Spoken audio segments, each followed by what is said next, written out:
The Galactic Council had once laughed when the issue came up. Humans, a primitive race from the edge of the Orion Arm, were just starting to make noise in the cosmos. They had learned space travel a few decades earlier, stumbled into wormhole tech by accident, and had started sending explorers everywhere. Loud, reckless, stubborn, that was how the Council saw them. Not dangerous. Not worth worrying about. So when the debate opened on Earth's future, almost every voice was the same. Enslave them.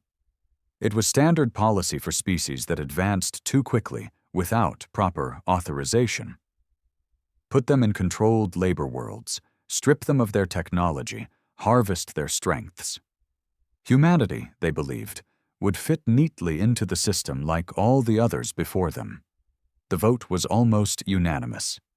87 council species, all noble, ancient, and proud, clicked their voting stones in favor of subjugation. Only 2 spoke against it, minor species who barely had a say. Their warnings were brushed aside. The humans are unruly, they said. Too violent, too unpredictable. Laughter echoed in the golden halls of the council. No one feared Earth. The fleets left a week later. Black ships darkened the skies over New York, Shanghai, Cairo, London. The people of Earth didn't surrender. They didn't even hesitate. A handful of hours after the first city was fired upon, humanity had responded. First came the missiles, old-fashioned and blunt. Then came the viral attacks, software bombs tearing through the invaders' systems like wildfire. Finally came something no one expected, humanity itself. They had learned more from the stars than anyone thought. Bioengineering, cybernetics, dark matter weaponry. Even before the Council had noticed them, Earth had been building, preparing, fighting among themselves, sure, but always growing sharper, meaner, smarter. War was humanity's oldest teacher, and they had paid attention. When the first alien dropships landed in Detroit, they were ripped apart in minutes. In Africa, entire platoons of Council soldiers disappeared into the jungles, never to be seen again. Tokyo's defense grid overloaded the attackers' shields with a hacking virus embedded inside a simple children's game. Moscow's winter swallowed armored beasts whole. No matter where they landed, the invaders bled. Weeks passed. Months. The Council began to panic. What should have been an easy conquest turned into a nightmare. Every fleet they sent was shredded. Their best generals disappeared. Their war machines, so mighty in every other corner of the galaxy, failed against human ingenuity and rage. Then the unthinkable happened. Humanity launched their own fleet. It wasn't big. It wasn't pretty. Rusted cargo freighters welded into warships, battleships carved out of Earth's mining rigs, old satellites repurposed into kinetic kill weapons. But they moved fast, hit harder and worse. The humans didn't fight fair. They sabotaged Council fleets from the inside. They hacked navigation systems mid-warp. They planted viruses in diplomatic envoys. No one was safe. Now the Council species started seeing their own worlds burned, their own cities bombed from orbit, their own people enslaved. The Council called an emergency meeting. 1,000 voices buzzing and hissing and growling across 1,000 worlds. They wanted answers. They wanted revenge. Above all, they wanted to understand how everything had gone so horribly wrong. But it was too late. As the Council chambers buzzed in chaos, the great doors thundered open. A single human walked in. No armor, no army behind him, just a worn jacket, heavy boots, and a gaze that cut sharper than any weapon. He dropped something at the Council's feet, a piece of wreckage, still smoldering from a downed flagship. Nobody spoke. Nobody moved. The human smiled, a slow, dangerous smile. "You voted to enslave us," he said, voice low and clear. "Now you're the ones on your knees." Nobody dared to move at first. The councilors, proud rulers of 1,000 systems, just sat there frozen in their golden thrones. Some of them hissed under their breath, others reached for translators or weapons hidden in their robes. But none of them stood up. Not after seeing what had happened to their fleets, their worlds, their so-called unstoppable armies. The human stepped forward, his boots echoing on the polished marble floor. His name was Colonel Marcus Hale, though out here they would soon know him by a different title, the Voice of Earth. Not a politician, not a diplomat, a soldier. Because Earth wasn't here to beg or negotiate. Earth was here to deliver judgment. "You think you know power," Marcus said, his voice steady, almost casual. "You think you can sit in your gilded towers, pass your little votes, and play gods over others." He raised his hand slowly and pointed at the ceiling, where a hologram flickered to life. It showed Earth's fleet, ugly and ragtag, surrounding the Council's most sacred strongholds.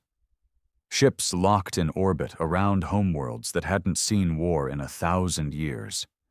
Weapons primed. "You thought you could enslave us," Marcus continued, pacing now, forcing the counselors to turn and follow him like scolded children. "You saw what you wanted to see. Primitive savages, easy to break. You never thought what would happen if we fought back. If we decided you were the threat."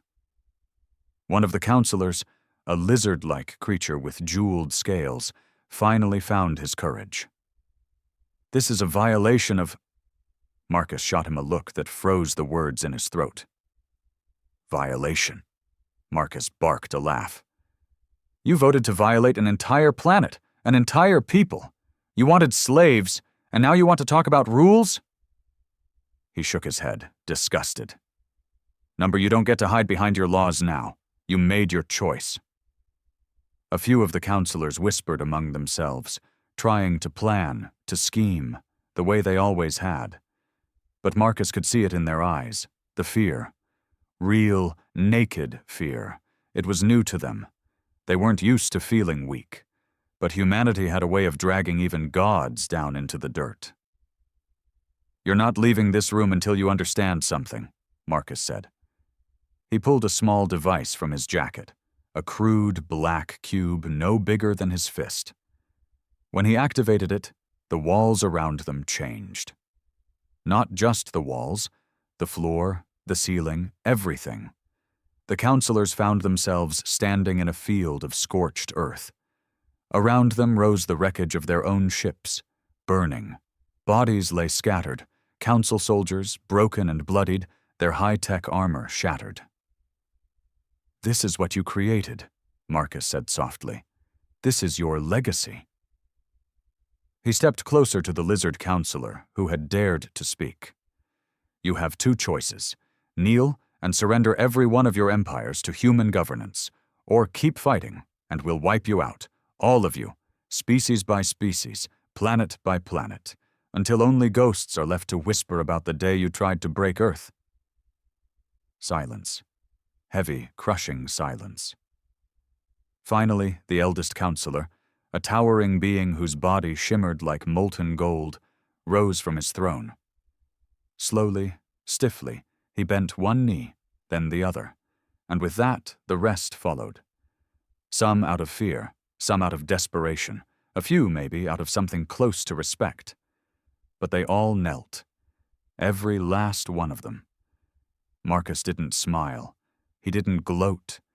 He simply stared down at them, the proud rulers of the galaxy, now bowing before the very species they once thought to enslave. "Remember this moment," Marcus said, "because it's the last mercy you'll ever get from us." Above them, the Earth fleet began to broadcast a message to every corner of the galaxy. "The age of the Council is over. The age of humanity has begun." The message spread faster than light itself.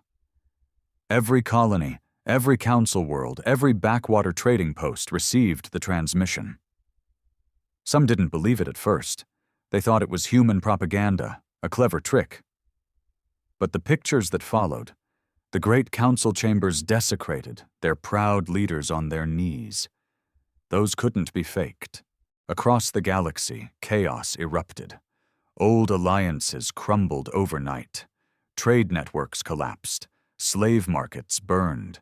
Species who had once bowed to council law found themselves free, but terrified. Without the council, who would protect them? Who would rule them? The answer came 3 days later, when the first Earth fleet arrived at the council's capital world. Virex Prime. Marcus Hale led them himself, standing at the helm of a battered human warship named Deliverance.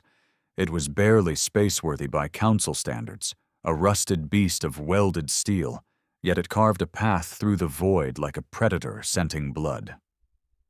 Marcus didn't bring peace. He brought a new order.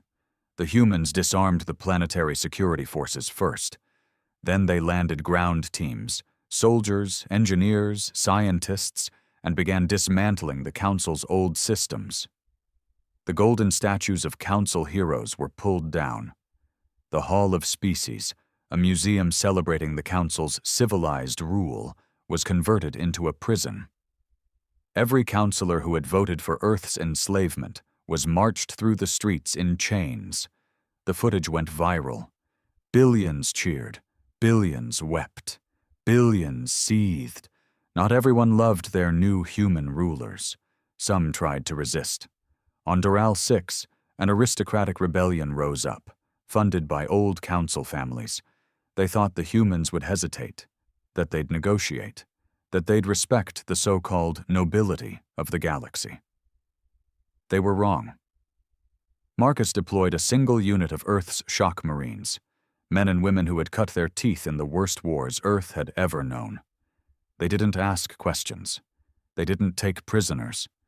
Within 72 hours, Doral 6 was nothing but smoking ruins. Every rebel leader was executed. Every city that resisted was flattened. Those who surrendered were spared. Barely. The message was clear. You either submit or you burn. Marcus stood atop the ruins of Doral's capital, looking out over the devastation with cold eyes. He didn't feel joy. He didn't feel sorrow. He felt necessity. Earth had been given one chance to rise, and he wasn't about to let it slip through his fingers. We can't afford weakness, he told his second-in-command, Captain Reza Malik. Not now. Not ever. Malik nodded grimly. They're scared of us. That's good. They'll think twice before crossing us. Marcus stared at the burning horizon. Fear only lasts so long. We need something stronger. What then? Marcus didn't answer right away. He thought about the Council's centuries of rule, about the lies they told to keep themselves in power, about the wars they started just to thin out populations, about the billions they had enslaved, tortured, erased without a second thought. No, humanity wouldn't be that, but they wouldn't be soft either. We build an empire, Marcus said finally. A real one. One where no species can enslave another. One where everyone knows their place. One where humanity leads forever. And so it began. Earth's armies spread across the galaxy like wildfire. They didn't just conquer. They rebuilt. They rewrote laws. They established new governments loyal to humanity. Every planet, every station, every fleet had a human overseer. Resistance was crushed ruthlessly. Cooperation was rewarded with food, medicine, and technology that most species had never dreamed of having access to. It wasn't kindness, it was control. Soon, human children learned about new star systems the way they once learned about continents. Human flags flew on alien worlds. Human words became the language of trade, law, and diplomacy. The old council maps, once covered in colorful patches of alien empires, turned gray, the color of Earth's new dominion. But deep in the shadows of forgotten systems, old grudges festered. Seeds of rebellion took root, and Marcus knew it. He stood once again before the ruins of Virex Prime's great council hall, the banners of Earth snapping in the bitter wind. We didn't ask for this war, he whispered to himself. But we're damn sure going to finish it. Above him, the first human-built dreadnoughts, colossal warships the size of cities, drifted into orbit. Earth was no longer a backwater planet. It was the beating heart of a new empire. And it was just getting started. The first signs of rebellion came quietly, whispers in dark alleys, symbols etched into walls, small things, easy to overlook in the grand sweep of conquest. But Marcus Hale didn't overlook them. He knew history too well. He knew that empires didn't fall to armies. They fell to ideas, to the seeds of defiance planted in the hearts of the desperate. On the mining colonies of the outer verge, a shipment of Earth's supplies vanished. No pirates, no storms, just gone. In the core worlds once loyal to the Council, human governors started to report riots. Small at first, quickly suppressed, but growing louder, angrier. There were rumors that some of the conquered Council species were meeting in secret, plotting, waiting for the right moment to strike back. Marcus sat in the war room aboard the flagship Deliverance. Maps and reports spread before him like a surgeon about to cut open a dying patient. Around the table, his generals and advisors waited for orders. "We knew this was coming," said Captain Reza Malik, frowning. "You can't conquer the galaxy without making enemies." Marcus nodded slowly. "It's not the battles that worry me," he said. "It's the belief. They're starting to believe they can beat us." The room fell silent. That was the real danger. Not weapons, not armies. Hope. Admiral Ortega, an older woman with silver hair and a cybernetic eye, leaned forward. "Let's crush it before it grows. We make examples, harsh ones, the old way." Marcus stared at her for a long moment. He remembered the Council's examples, entire cities vaporized for daring to speak out. Whole species erased from history because they dared to hope. Was that what humanity would become now? Just another tyrant with a prettier flag? "We'll be smart about it," Marcus said finally. "Targeted strikes, leaders, not civilians. No mass slaughter unless we have no choice." Some of the generals looked disappointed. They wanted blood. They wanted to stamp out rebellion with fire and steel. But Marcus knew better. Every martyr they made would breed 10 more rebels. Humanity had to rule with an iron hand, yes, but it had to look clean. It had to look righteous. He pointed at the biggest cluster of trouble. The old Council world of Jackstar, now under human occupation. Reports showed growing unrest, protests, sabotage, a few small attacks on human patrols. "Start there," Marcus ordered. "Find the leaders, cut them out." The strike teams moved fast. Within days, they uncovered a rebel cell. Students, merchants, even former council guards who had sworn loyalty to Earth, but now plotted behind their human overseers' backs. They had plans, detailed, terrifying plans, to hit human supply lines, ambush governors, even attempt to assassinate Marcus himself when he next visited the sector. Marcus watched the footage grimly. The captured rebels beaten, bloodied, but still defiant. One young Jackstari female, barely out of her teens, stared into the camera as if she could burn a hole through the screen. "You think you've won," she spat, her voice raw. "But every world you take makes us stronger. Every death you cause feeds the fire." Marcus leaned back in his chair, rubbing his temples. This was what the Council had never understood. You could crush bones, but ideas slipped through the cracks like smoke. "We can't just kill her," Malik said, reading the mood. "She's too public already. She'll be a symbol if we execute her." Marcus nodded. "Then we don't kill her." He ordered a new kind of attack. Psychological warfare. They broadcast a message galaxy-wide. A fake confession, carefully edited, showing the young rebel begging for forgiveness, praising humanity's rule, blaming her fellow rebels for violence and suffering. They doctored it so skillfully that even seasoned analysts couldn't spot the cuts. It worked, at first. Some of the unrest cooled. Jackstar went quiet. Other sectors hesitated, unsure what was real anymore. But in the shadows, deeper and darker rebellions began to form. Rebels who knew not to trust the screens. Rebels who learned from their enemies. Rebels who didn't just want to end human rule. They wanted to erase humanity from the stars. Marcus stood on the bridge of the Deliverance as another world flickered into submission below him. He should have felt victorious. He should have felt proud. Instead, he felt something gnawing at the edges of his mind, something cold and inevitable. This wasn't peace. This was just the beginning of a new war, and this time, he wasn't sure Earth would survive it. It started with a whisper. A human governor on the frontier world of Tyran 5 was found dead in his mansion, his body cold and broken, eyes wide in shock. Official reports called it a heart failure, but Marcus knew better. Governors didn't die of heart attacks on fortified worlds, not when they had triple-layered security and round-the-clock surveillance. The real cause surfaced 2 days later. An assassination. Precision work. Clean. Professional. Not the reckless kind of violence that desperate rebels usually managed. No, this was organized, funded, planned. And the worst part? The killers weren't alien. They were human. The report shook Marcus to his core.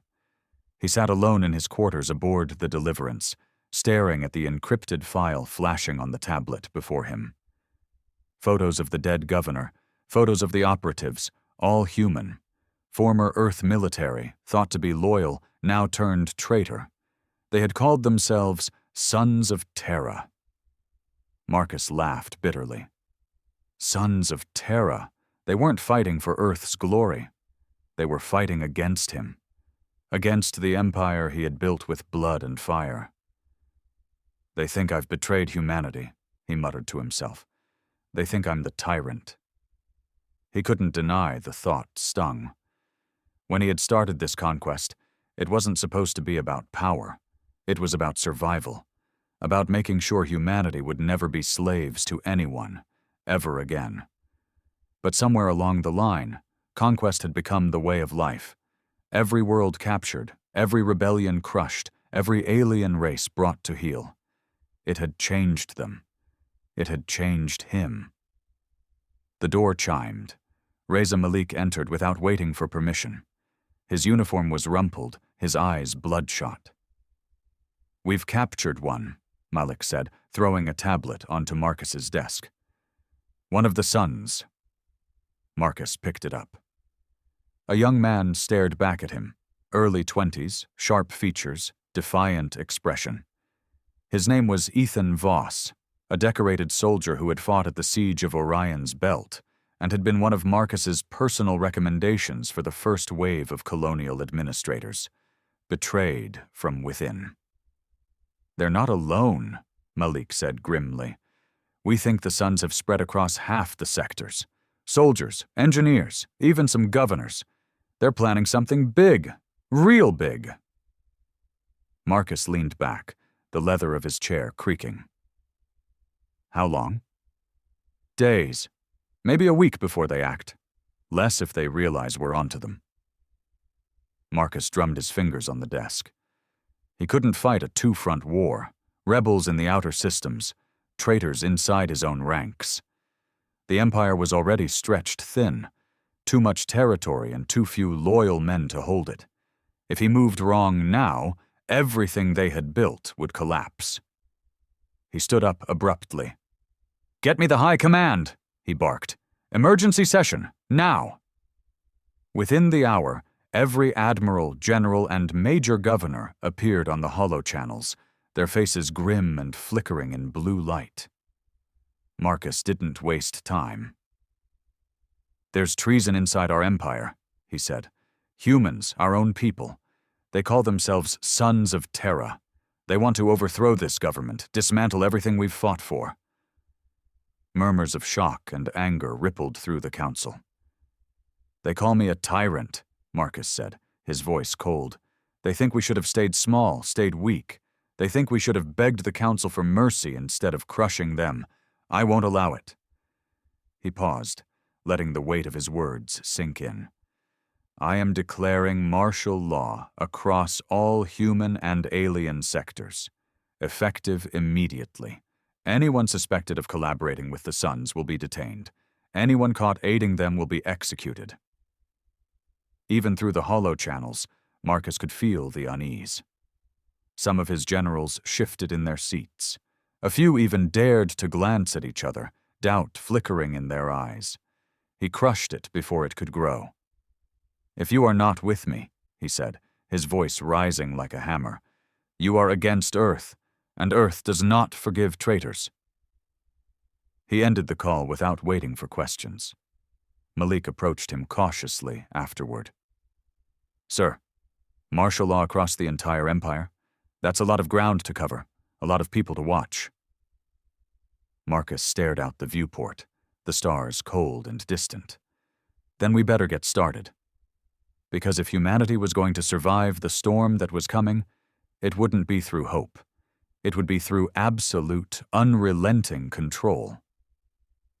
And Marcus Hale was ready to pay the price, no matter how much blood it cost.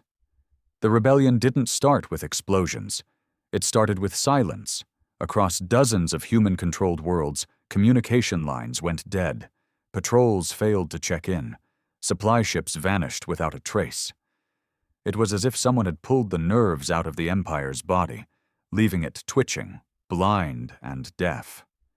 Marcus Hale stood in the command center of deliverance, staring at the blank screens, feeling the walls of his empire cracking under his feet. "They're cutting us off," Malik said, grim-faced beside him. "World by world, they're isolating the core." Marcus nodded, his jaw tight. He wasn't surprised anymore. The Sons of Terra had learned well. They weren't trying to beat him in open battle. They were bleeding him from within, letting the Empire rot until it crumbled under its own weight. "Order all fleet commanders to regroup at Earth," Marcus snapped. "Pull everyone back. We hold the core worlds at any cost." Malik hesitated. "Sir, that leaves the outer colonies undefended." "They're already lost," Marcus said bitterly. "We save what we can." The order went out, but it was already too late in some places. On Jackstar, human garrisons were overwhelmed. Footage streamed in of captured soldiers paraded through the streets, jeered by alien crowds and human rebels alike. On Tyrin 5, the human governor's palace burned, a crude banner waving from the ruins, a black fist clenched over a shattered Earth. Even worse was the betrayal from within the fleet itself. Marcus trusted his admirals. He handpicked them, trained them, fought beside them. But trust meant nothing now. Reports flooded in of ships mutinying, turning their guns on loyalist forces, hijacking supplies meant for Earth's defenses. Malik slammed a fist onto the console. How did it get this bad? Marcus didn't answer immediately. He knew exactly how it had gotten this bad. It wasn't just the aliens or the Sons of Terra. It was the dream he had built, a dream of human dominance, of an empire born from vengeance and fear. They had conquered the stars, but they had lost themselves along the way. Fear bred hate, hate bred rebellion, and now rebellion was feeding on everything they had created. A chime sounded, a secure line opening. Only one person had access to that channel. Marcus tapped the console.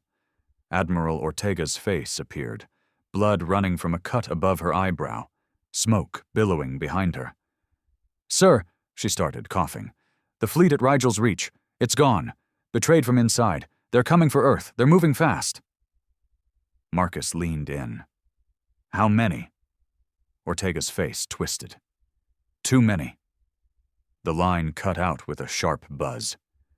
Marcus stared at the black screen, his reflection flickering back at him. In that moment, he didn't see a savior of humanity. He didn't see a conqueror.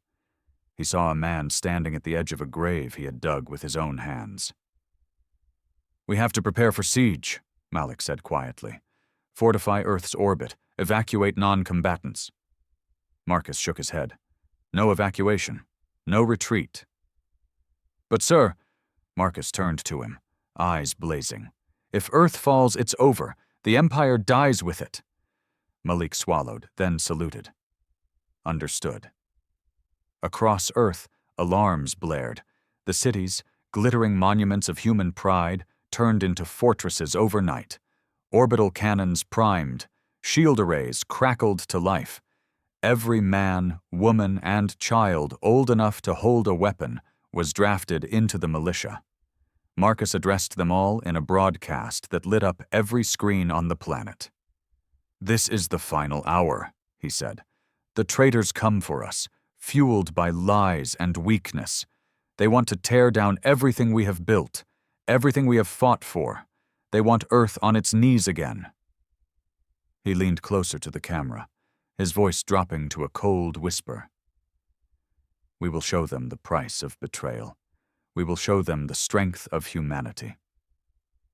He ended the broadcast, the screen fading to black. For a moment, there was a heavy silence across Earth. Then a roar, from the cities to the mountains, from the seas to the skies. A roar of defiance, of fury. Earth would not go quietly. Marcus stood on the balcony of the central command tower, watching the stars. Somewhere out there, the rebel fleet was coming. His enemies, once friends. His people, now divided. The first shots of the final war were about to be fired, and Marcus Hale was ready to meet them with fire and blood. The night sky above Earth lit up long before the rebel ships broke through orbit. From the ground, it looked almost beautiful.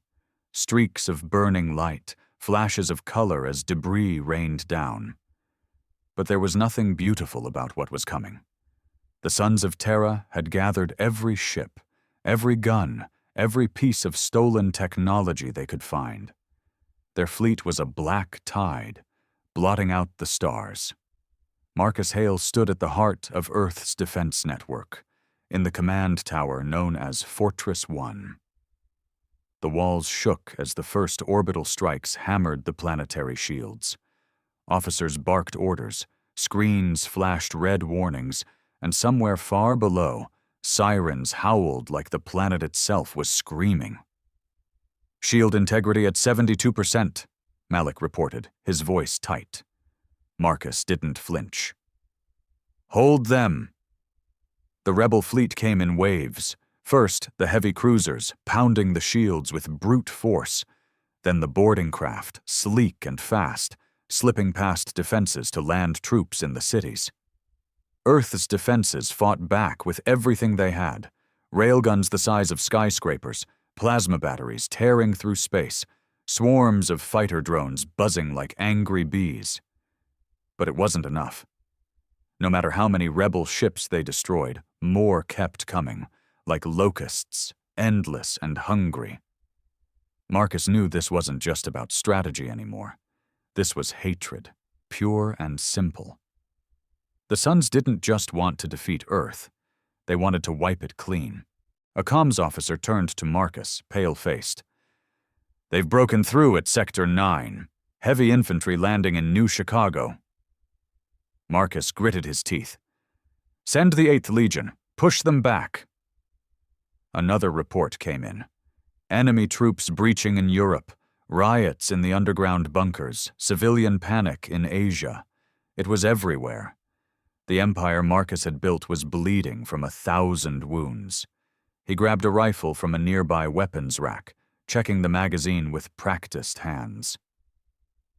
"Malik," he said, tossing the second-in-command a sidearm, "we're not sitting here while they tear our world apart." Malik grinned despite the chaos. "About time." They moved fast.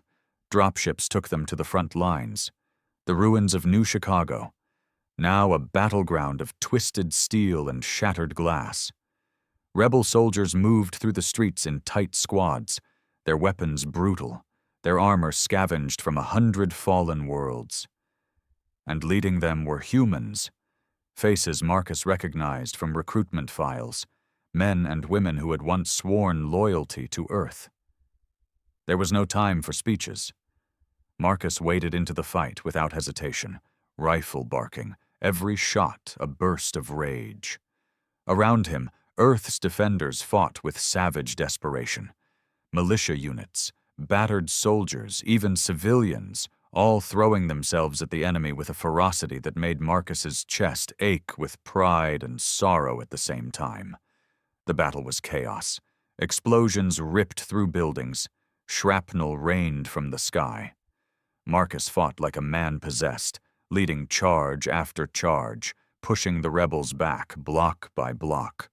But he knew it was only a temporary victory. They were outnumbered, outgunned, and Earth's defenses were cracking. Hours blurred together. The sun never rose. The sky stayed black and burning. By the time Marcus stumbled back to Fortress 1, bloodied and exhausted, the news was worse. Malik met him at the gates, his uniform torn, his face grim. "They've breached the southern perimeter," he said. "They're inside the city." Marcus wiped blood from his forehead. "How long do we have?" Malik hesitated. "Hours. Maybe less." Marcus nodded slowly. He had expected this. He had fought to delay it. But in the end, Earth was losing. He climbed the steps to the command balcony one last time, staring out over the ruined city. Fires burned in every direction. The air was thick with smoke and death. In the distance, he could see the rebel banners rising, black fists on shattered globes. He raised the old rifle in his hand and slammed it down on the balcony rail. "We are not done," he growled. His voice, hoarse but defiant, carried across the plaza where the last defenders gathered. "You hear me?" he shouted. "We fight to the last breath, to the last man. We are Earth, and we will never kneel again." A roar answered him, broken, battered, but fierce. Marcus knew he would die here. That much was certain. But he would not die silent. He would not die easy. If Earth was going to fall, it would fall in fire, with every last soul screaming defiance into the void. The final battle had begun, and Marcus Hale, the man who had once conquered the stars, would meet it with bloodied fists and a heart full of rage. The last stand wasn't glorious, it wasn't clean, and it wasn't noble. It was a raw, desperate brawl for every block, every street, every crumbling tower that still stood above the burning remains of New Chicago. The defenders of Earth, soldiers, civilians, even wounded children clutching scavenged rifles, fought because they had no other choice. Marcus Hale was in the thick of it. His uniform was torn, the once proud insignia of Earth's empire scorched away by plasma fire. His rifle had long since run dry, and now he fought with a scavenged blade torn from a fallen enemy, each swing fueled by fury and heartbreak. The Sons of Terra poured through the breaches like a living wave, their black banners snapping in the smoke-choked wind. They shouted slogans about freedom, about redemption, about saving humanity from itself. Marcus heard none of it. All he heard was the roar of battle and the pounding of his own blood in his ears. Malik fought beside him, bleeding from a dozen wounds but still standing. They didn't speak anymore. Words were useless now. Their bond was the kind forged only in the fire of hopeless wars. A glance, a nod, a shared grimace that meant, "We fight until we fall." Hours dragged on. The line collapsed and reformed a dozen times. Every alley, every ruined square became a killing ground. Human blood mixed with alien blood, with rebel blood, soaking the ground until it turned to black mud. And still, Marcus fought. At some point, he didn't know when, he found himself back at the steps of Fortress 1, the command tower now half destroyed, smoke pouring from its shattered spires. A small knot of defenders, barely 100 souls left, had gathered there for their last defense. Some had homemade bombs strapped to their chests. Others clutched rusted knives or simple steel pipes. They were the last hope of Earth's empire. The rebel forces closed in, surrounding them on all sides. Marcus climbed the broken stairs, dragging his battered body upward until he stood atop the last bastion of the human empire. His voice was ragged, almost gone, but somehow he found enough strength to shout one last order. Hold. And they did. When the rebels charged, they met walls of bullets and blades. They met teeth and fists and blind, furious resistance. Every step they gained cost them dearly. Marcus was a whirlwind at the heart of it, cutting, striking, dodging, refusing to fall. But he knew it was ending. One by one, the defenders fell. Malik went down, shot through the chest as he shielded a teenage boy with a broken rifle. The boy screamed and kept firing. Others fell silently, without drama, swallowed by the endless tide. Marcus fought until his arms wouldn't lift anymore, until his legs buckled, until the blade in his hand snapped in two and he was left swinging fists at enemies twice his size. A rebel soldier tackled him to the ground. Another booted him in the ribs. He felt bones crack, tasted blood in his mouth. They dragged him up, shoving him to his knees atop the ruined balcony. Around him, Fortress 1 burned. The black banners of the Sons of Terra were already being raised atop the rubble. The rebel commander, a woman Marcus recognized from the files, once a loyal Earth general named Cassian Wren, stepped forward. Her armor was black, her eyes hard. "It's over, Hale," she said. Her voice wasn't cruel, it was tired. "Surrender. Save what's left of your people." Marcus lifted his head, blood dripping from his lips. His body screamed for him to give up, to close his eyes and let the darkness take him. But he didn't. He grinned. It wasn't a smile of victory. It wasn't even a smile of defiance. It was the smile of a man who knew something the rest had forgotten. "You think killing me saves you," Marcus rasped. "You think tearing down Earth's empire makes you free." He coughed, spitting blood at Wren's boots. "But you're wrong. You'll tear each other apart. You'll beg for the order we gave you. And when the stars burn, when your new world falls into chaos, you'll remember us." Cassian's jaw tightened. She raised her weapon.